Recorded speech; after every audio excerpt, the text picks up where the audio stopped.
प्रिय विद्यार्थियों, स्वागत है आप सभी का आपके YouTube चैनल धीरज विश्वा स्टडी में। कैसे हैं आप लोग? उम्मीद करते हैं स्वस्थ होंगे और अपनी स्टडी कंटिन्यू कर रहे होंगे। पिछले कई वीडियोज में हमने हार्मोन्स के बारे में बात किया, अंतःस्रावी ग्रंथियों के बारे में बात किया, उसके बाद पीयूष ग्रंथि के बारे में हमने पिछले वीडियो में बताया आपको। अब इस वीडियो में हम आपको बताएंगे कि थायराइड ग्रंथि क्या है, थायराइड ग्रंथि की बनावट कैसी होती है, थायराइड ग्रंथि से कौन कौन से हार्मोन्स निकलते हैं, मतलब पूरी चीजें डिटेल में थायराइड ग्रंथि के बारे में पढ़ेंगे कि थायराइड ग्रंथि में निकलने वाले हार्मोन्स से कौन से रोग हो जाते हैं या उसकी अधिकता से कौन से रोग हो जाते हैं। पूरा चीज हम डिटेल में पढ़ेंगे। बिल्कुल डिफरेंट वीडियोज है यूट्यूब पर, जितने भी वीडियो से सबसे अलग पूरा डिटेल में इस वीडियो में पढ़ेंगे थायराइड ग्रंथि के बारे में। चलिए देखते हैं थायराइड ग्रंथि क्या है। थायराइड ग्रंथि एक अंतःस्रावी ग्रंथि है और हमने बताया कि जितनी भी ग्रंथियां होती हैं वो सभी क्या करती हैं, वो सभी हार्मोन्स स्रावित करती हैं और वो हार्मोन्स जो हैं शरीर के किसी न किसी उपापचय में अपनी सहायता करती हैं। ठीक है, तो उसी में पीयूष ग्रंथि हमने पढ़ लिया। अब पढ़ेंगे थायराइड ग्रंथि। थायराइड ग्रंथि क्या है उसके बारे में देखते हैं। तो जैसा कि हमने बताया कि हार्मोन्स को शरीर की कोशिकाओं तक पहुंचाने के लिए, कहीं भी पहुंचाने के लिए अंग में किसी प्रकार की नलिका की आवश्यकता नहीं होती है। मतलब जो हार्मोन्स जाते हैं वो नलिका विहीन होते हैं, मतलब उनके लिए कोई नली आवश्यकता नहीं होती है। अब देखते हैं कि थायराइड ग्रंथि क्या है। तो थायराइड ग्रंथि यह मनुष्य में यह ग्रंथि गर्दन में श्वास नली व स्वर यंत्र के संयोग स्थल के अधर पार्श्व तल पर स्थित होती है। देखिए जो थायराइड ग्रंथि होती है यहाँ पे ये है गला, ठीक है। यहाँ पे ये क्या है, श्वास नली है, ये यहाँ से गई हुई है श्वास नली। और उसके बाद स्वर यंत्र, यहाँ पे कंठ होता है, स्वर यंत्र होता है जहाँ से आवाज निकलती है। उसी स्थल पर, उसी पर जहाँ पे श्वास नली मिलती है और स्वर यंत्र मिलता है, दोनों जहाँ पर मिलते हैं वहीं पर इस तरह की एक संरचना होती है। देखिए ये जो हमने बनाया यहाँ पे, ये है थायराइड ग्रंथि, ठीक है। इसके बारे में बाद में अभी बात करते हैं कि इसकी संरचना क्या होती है, कितना वजन होता है। तो थायराइड ग्रंथि कहाँ पाई जाती है? थायराइड ग्रंथि जो होती है, ये जो स्वर यंत्र होता है कंठ और ये जो श्वास नली होती है, जहां पर दोनों मिलते हैं वहीं पर थायराइड ग्रंथि पाई जाती है, ठीक है। थायराइड ग्रंथि जो होती है वो गुलाबी रंग की होती है। कैसी होती है? गुलाबी रंग की होती है। मतलब थायराइड ग्रंथि का जो कलर होता है वो गुलाबी कलर होता है और जो इसका आकार होता है, थायराइड ग्रंथि का आकार एच के समान होता है, तितली जैसा आकार होता है। थायराइड का अगर पूछा जाए आपसे कि थायराइड ग्रंथि का कलर क्या है, तो आप बताएंगे थायराइड ग्रंथि जो है गुलाबी कलर की होती है। थायराइड ग्रंथि का आकार एच के समान होता है, मतलब इसका आकार तितली जैसा होता है। देखिए यहाँ पे मैंने थायराइड ग्रंथि बनाया हुआ है, तो यहाँ पे देखिए तितली ऐसे ही उड़ती है ना, तो तितली जिस तरीके से उड़ती है वही संरचना का ये हमारा थायराइड ग्रंथि होता है, ठीक है। तो इतनी चीजें हो गई। अब देखते हैं आगे क्या है। यह सबसे बड़ी ग्रंथि होती है।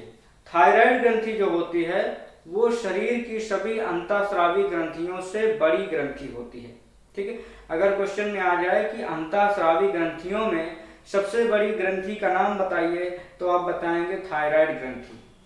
नेक्स्ट है दीपालित ग्रंथि। दीपालित, ये जो ग्रंथि होती है थायराइड ग्रंथि, इसमें दो पालित, मतलब दो इसके फलक होते हैं। एक फलक ये हो गया, एक फलक ये हो गया, ठीक है। तो एक फलक ये, एक फलक ये, तो दीपालित हो गई कि नहीं होगी? हाँ, दीपालित ग्रंथि है ये। उसके बाद इस ग्रंथि का जो भार होता है वो 25 से 30 ग्राम होता है। थायराइड ग्रंथि का वजन कितना होता है? 25 से 30 ग्राम जो है वो थायराइड ग्रंथि का वजन होता है। क्वेश्चन में आ सकता है कि थायराइड ग्रंथि का वजन बताइए, तो आप बताएंगे थायराइड ग्रंथि का वजन 25 से 30 ग्राम होता है। नेक्स्ट है स्त्रियों में अधिक बड़ी होती है। पुरुषों की अपेक्षा थायराइड ग्रंथि पुरुषों की अपेक्षा स्त्रियों में ज्यादा बड़ी होती है। मतलब स्त्रियों में थायराइड ग्रंथि वो ज्यादा बड़ी होती है पुरुषों की अपेक्षा, ठीक है। अब देखते हैं नेक्स्ट क्या है थायराइड ग्रंथि के बारे में। तो ये तो हो गया थायराइड ग्रंथि का आकार, रंग और उसकी संरचना, ये चीजें हो गई। अब देखते हैं थायराइड ग्रंथि का कार्य क्या है, थायराइड ग्रंथि क्या क्या काम करती है। थायराइड ग्रंथि रुधिर से आयोडीन लेकर शुरू में थायरॉक्सिन तथा ट्राईआयोडोथायरोनिन हार्मोन्स बनाती है। जो हमारी थायराइड ग्रंथि है इसका कार्य यह है, हमारा जो ब्लड होता है, रुधिर होता है, उस रुधिर में नमक, मतलब जो हम भोजन खाते हैं तो उसमें देखिए नमक भी खाते हैं ना, तो उसमें आयोडीन पाया जाता है नमक में, वही आयोडीन हमारे खून में होता है। तो थायराइड ग्रंथि जो होती है वो खून से हार्मोन्स निकालकर रुधिर से आयोडीन लेकर शुरू में थायरॉक्सिन हार्मोन्स बनाती है। ये हार्मोन्स बनाती है, दूसरा ट्राईआयोडोथायरोनिन बनाती है। कितने प्रकार के हार्मोन्स बनाती है थायराइड ग्रंथि? तो थायराइड ग्रंथि जो होती है वो खून से आयोडीन लेकर थायरॉक्सिन तथा ट्राईआयोडोथायरोनिन हार्मोन्स बनाती है। कितने हार्मोन्स बनाती है? 2 हार्मोन्स बनाती है। कैसे बनाती है? खून से जो है आयोडीन निकालेगी थायराइड ग्रंथि, उसके बाद उससे जो है थायरॉक्सिन हार्मोन बनाती है और ट्राईआयोडोथायरोनिन हार्मोन्स बनाती है। मतलब 2 प्रकार के हार्मोन, थायरॉक्सिन हार्मोन और दूसरा होता है ट्राईआयोडोथायरोनिन हार्मोन, ट्राईआयोडोथायरोनिन हार्मोन्स। ठीक है, 2 प्रकार के हार्मोन्स जो है थायराइड ग्रंथि बनाती है। अब थायरॉक्सिन एवं ट्राईआयोडोथायरोनिन जो है वो जो होते हैं वो आयोडीन युक्त हार्मोन्स होते हैं। थायराइड ग्रंथि ने जिन हार्मोन्स को खून से आयोडीन लेकर बनाया उनमें जो है आयोडीन होता है, क्योंकि वो आयोडीन से बने ही होते हैं। मतलब थायरॉक्सिन और ट्राईआयोडोथायरोनिन हार्मोन्स जो हैं वो आयोडीन युक्त हार्मोन्स होते हैं। थायराइड के स्ट्रोमा भाग से थायराइड का एक हिस्सा होता है स्ट्रोमा, उस हिस्से से एक तीसरा हार्मोन्स बनता है। उस तीसरे हार्मोन्स का नाम है थाईकैल्सिटोनिन, थाईकैल्सिटोनिन हार्मोन्स। और थाईकैल्सिटोनिन हार्मोन्स जो होता है वो आयोडीन रहित हार्मोन्स होता है, मतलब इस हार्मोन में आयोडीन नहीं पाया जाता है। ठीक है, तो थायरॉक्सिन हार्मोन्स और ट्राईआयोडोथायरोनिन हार्मोन्स में आयोडीन पाया जाता है, ये आयोडीन युक्त होते हैं। और जो थाईकैल्सिटोनिन हार्मोन्स होता है इसमें जो है आयोडीन नहीं पाया जाता है। अब देखते हैं नेक्स्ट क्या है, थायरॉक्सिन हार्मोन्स। थायरॉक्सिन हार्मोन्स के बारे में जैसा कि हमने अभी देखा कि जो थायराइड ग्रंथि है वो थायरॉक्सिन हार्मोन और ट्राईआयोडोथायरोनिन हार्मोन्स और थाईकैल्सिटोनिन हार्मोन्स बनाती है। अब उसके पहले हार्मोन्स जो थायरॉक्सिन हार्मोन है उसके बारे में देखते हैं, ये कैसे बना होता है। इसको थायरॉक्सिन T4 हार्मोन्स भी बोला जाता है। थायरॉक्सिन हार्मोन को T4 थायरॉक्सिन भी बोला जाता है या थायरॉक्सिन T4 भी बोला जाता है। जैसे ये क्यों? जो थायरॉक्सिन हार्मोन्स होता है वो आयोडीन अमीनो अम्ल, अमीनो अम्ल टायरोसिन और 65% आयोडीन से मिलकर बना होता है। जो थायरॉक्सिन हार्मोन्स होता है वो एक अमीनो अम्ल पाया जाता है, उसका नाम है टायरोसिन अमीनो अम्ल, और 65% आयोडीन से मिलकर थायरॉक्सिन हार्मोन्स बनता है। ठीक है, अब यहाँ पे T4 दिया हुआ है, यहाँ पे देखिए T4 दिया हुआ है। ये अगर आप इससे अंदाजा लगा सकते हैं, यहाँ पे देखिए थायरोक्सिन मतलब टायरोसिन, यहाँ पे आपको कुछ समझ में आ गया हो, इन दोनों में थोड़ा सा सिमिलरिटी है, थायरोक्सिन और टायरोसिन। तो आप इससे समझ सकते हैं कि जो थायरॉक्सिन हार्मोन होता है वो टायरोसिन अमीनो अम्ल, और चूंकि ये आयोडीन युक्त होता है तो इसमें आयोडीन भी पाया जाता है। वो कितने परसेंट होता है? वो 65% आयोडीन इसमें पाया जाता है। तो टायरोसिन और 65% आयोडीन से मिलकर थायरॉक्सिन हार्मोन्स बनता है। अब यहाँ पे T4 का मतलब होता है कि आयोडीन के 4 परमाणु, T4 का मतलब होता है 4 परमाणु होते हैं।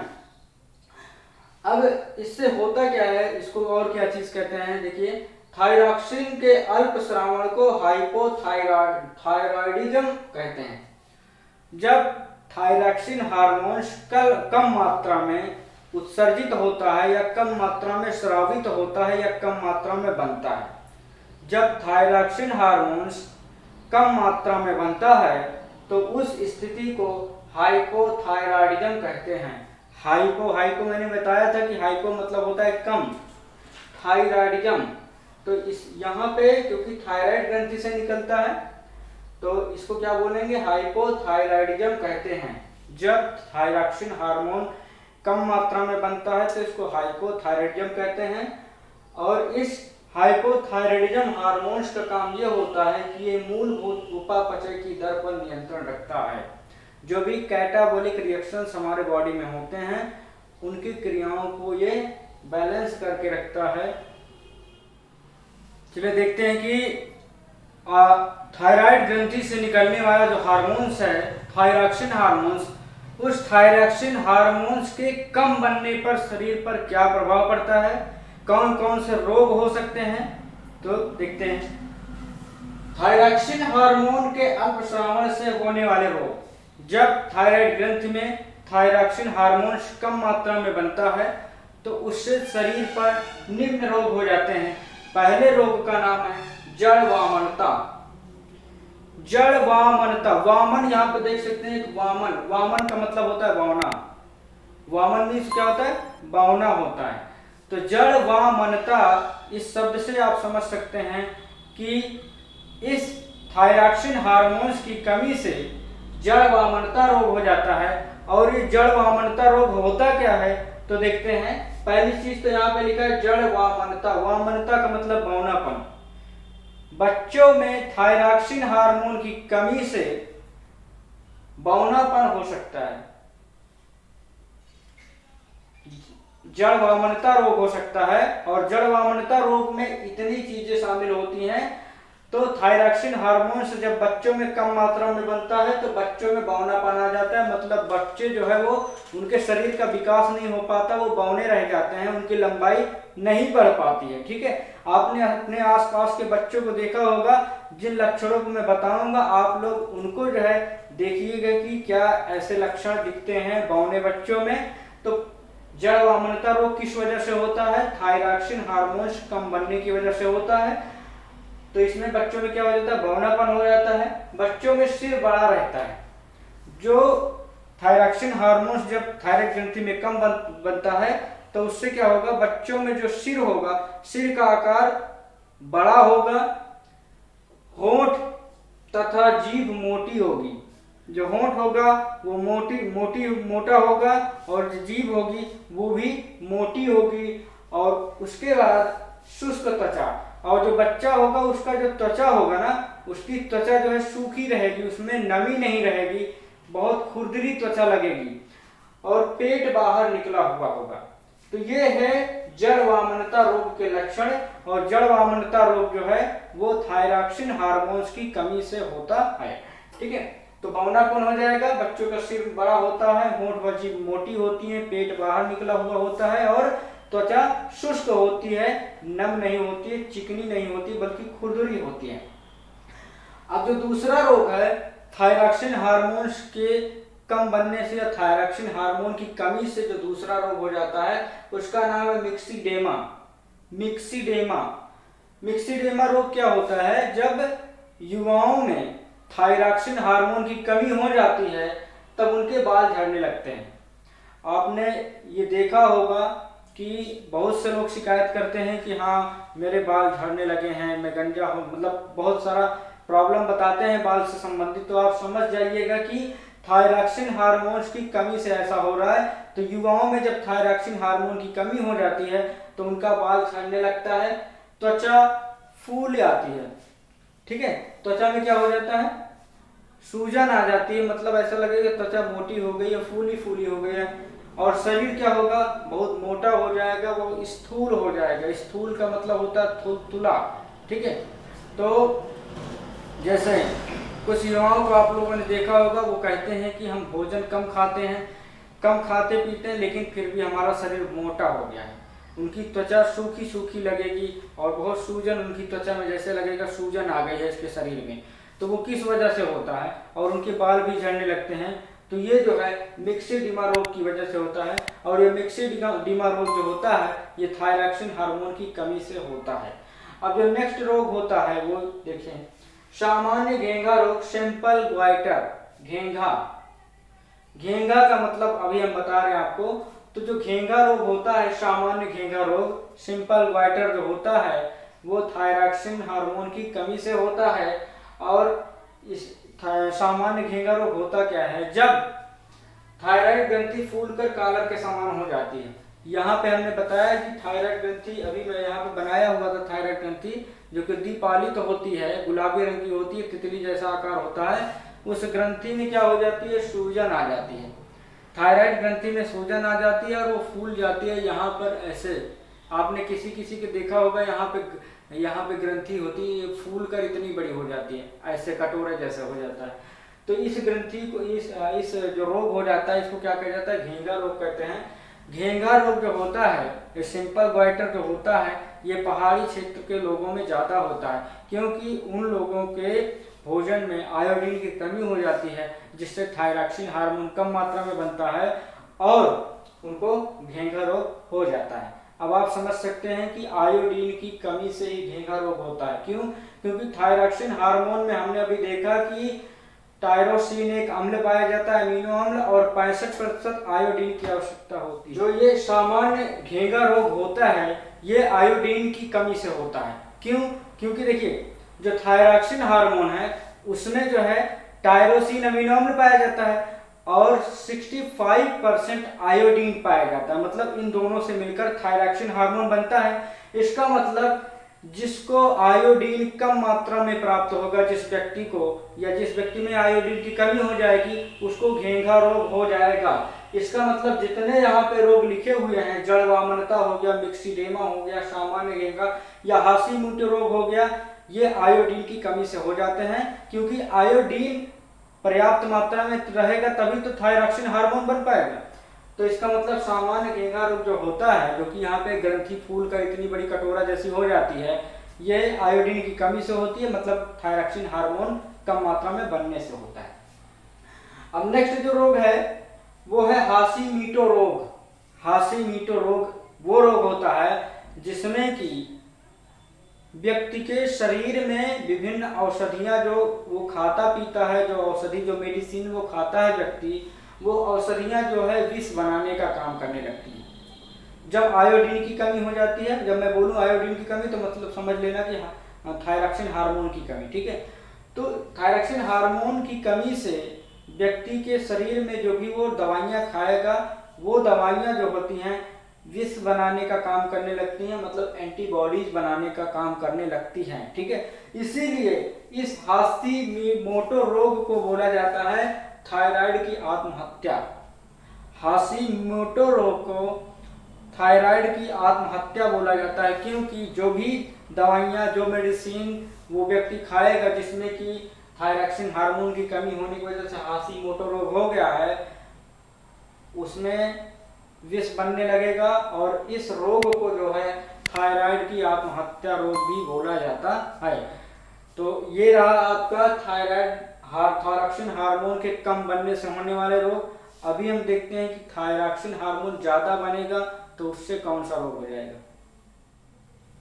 अभी हमने देखा कि थायरॉक्सिन हार्मोन की कमी से कौन सा रोग हो जाते हैं। अब हम देखेंगे कि थायरॉक्सिन हार्मोन की अधिकता से कौन कौन से रोग हो जाते हैं। जब थायराइड ग्रंथि अधिक मात्रा में थायरॉक्सिन हार्मोन का निर्माण करने लगती है तो उससे कौन से शरीर में रोग पैदा हो जाते हैं वो देखते हैं। तो देखिए, जब थायरॉक्सिन हार्मोन अधिक मात्रा में बनता है तो इसको कहा जाता है हाइपरथायराइडिज्म। हाइपर माने ज्यादा, थायराइडिज्म, ठीक है। हाइपरथायराइडिज्म का मतलब होता है थायरॉक्सिन हार्मोन्स का अधिक मात्रा में बनना। घेंघा रोग हो जाता है इससे। घेंघा, एक सामान्य घेंघा हमने अभी बताया था थायरॉक्सिन हार्मोन की कमी की वजह से होता है, सिंपल ग्वाइटर। उसमें जो है यहाँ पे ग्रंथि जो है होती है थायराइड ग्रंथि, वो फूल कर कटोरे जैसी हो जाती है। लेकिन ये जो घेंगा है वो है नेत्र गोलक में उभार या सूजन। ये नेत्र गोलक है, ये जिसमें नेत्र जो है आंख का ये गोला है ना, ये घुसा हुआ है। यहाँ पर एक सफेद श्लेष्म का जमाव हो जाता है। अब मैं आपको बता दूं श्लेष्म क्या है। श्लेष्म एक सफेद रंग का चिपचिपा पदार्थ होता है। जैसे जब किसी को पेचिश होने लगती है तो उसमें जो है मल के साथ जो है चिकना चिपचिपा नाक जैसा जब पदार्थ निकलता है उसी को कहा जाता है श्लेष्म। तो नेत्र गोलक में जब ये श्लेष्म जमा हो जाता है तो उससे जो आंखें होती हैं वो क्या होती है, ऐसा लगेगा कि कटोरे से बाहर आ रही हैं। जिस कटोरे में आंख बैठी हुई है उस कटोरे से ऐसा लगेगा कि आंख बाहर आ रही है, मतलब आंख उभरी हुई लगेगी। ऐसा लगेगा कि आंखों में सूजन आ गई है।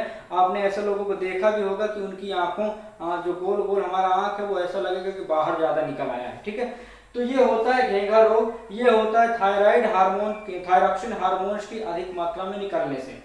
अब जो होता दूसरा रोग है वो है ग्रेव रोग। ग्रेव रोग वो होता है इसमें थायराइड ग्रंथि का आकार जो है वो बढ़ जाता है। थायराइड ग्रंथि का आकार बढ़ जाता है। नेक्स्ट जो रोग हो जाता है वो प्लूमर का रोग है।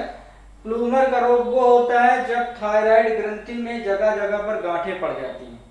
थायराइड ग्रंथि में जगह जगह गांठें पड़ जाती हैं तो उस रोग को कहा जाता है प्लूमर रोग। और प्लूमर रोग जो है थायराइड ग्रंथि द्वारा निकालने वाले थायरॉक्सिन हार्मोन्स के अधिक मात्रा में निकलने से होता है। ठीक है, अब ये तो हो गया थायरॉक्सिन हार्मोन्स के अधिक मात्रा में निकलने से होने वाले रोग। अब उसमें मैंने बताया था 3 हार्मोन्स जो है थायराइड ग्रंथि निकालता है। एक थायरॉक्सिन हार्मोन और दूसरा होता है ट्राईआयोडोथायरोनिन हार्मोन और तीसरा होता है थायरोकैल्शियम हार्मोन, थायरोकैल्सिटोनिन हार्मोन। ठीक है, तो अभी हमने रोग वाला पढ़ लिया। अब हम पढ़ेंगे जो दूसरा हमारा ट्राईआयोडोथायरोनिन हार्मोन था उससे क्या होता है।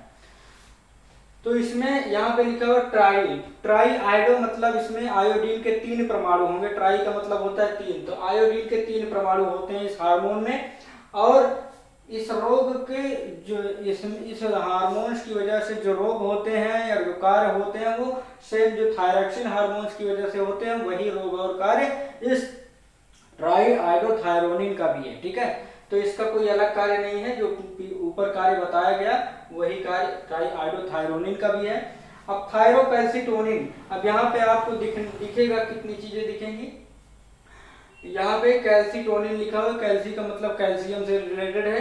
तो थायरोकैल्सिटोनिन हार्मोन्स जो बनता है ये सी कोशिकाओं द्वारा बनाया जाता है।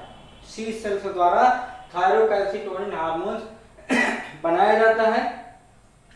और इसमें कैल्शियम का मात्रा का नियंत्रण, जो थायरोकैल्सिटोनिन हार्मोन्स होता है ये कैल्शियम की मात्रा को नियंत्रित करता है कि कैल्शियम न ज्यादा मात्रा में बनने पाए और न ही कम मात्रा में बनने पाए। और इसका अगला जो कार्य होता है वो हड्डी निर्माण को प्रेरित करता है। तो थायरोकैल्सिटोनिन हार्मोन जो होता है वो हड्डी निर्माण को प्रेरित करता है, मतलब इससे हड्डी के निर्माण का प्रेरणा, मतलब ये हड्डी बनाने का काम करता है। तो थायराइड ग्रंथि की इतने मैंने बताया कि 3 हार्मोन्स होते हैं, तीनों की कमी से कौन कौन से रोग हो जाते हैं वो सारी चीजें हमने डिटेल में बता दिया। अब आपको करना क्या है कि यदि आपने चैनल को सब्सक्राइब नहीं किया है तो प्लीज सब्सक्राइब करके बेल आइकन प्रेस कर लें। वीडियो को अधिक से अधिक शेयर करें, लाइक करें, कमेंट्स करें, वीडियो पूरा देखा करें और इसी तरीके के लेटेस्ट वीडियोस के लिए चैनल को सब्सक्राइब अवश्य करें। तब तक के लिए जय हिंद, मिलते हैं अगले वीडियो।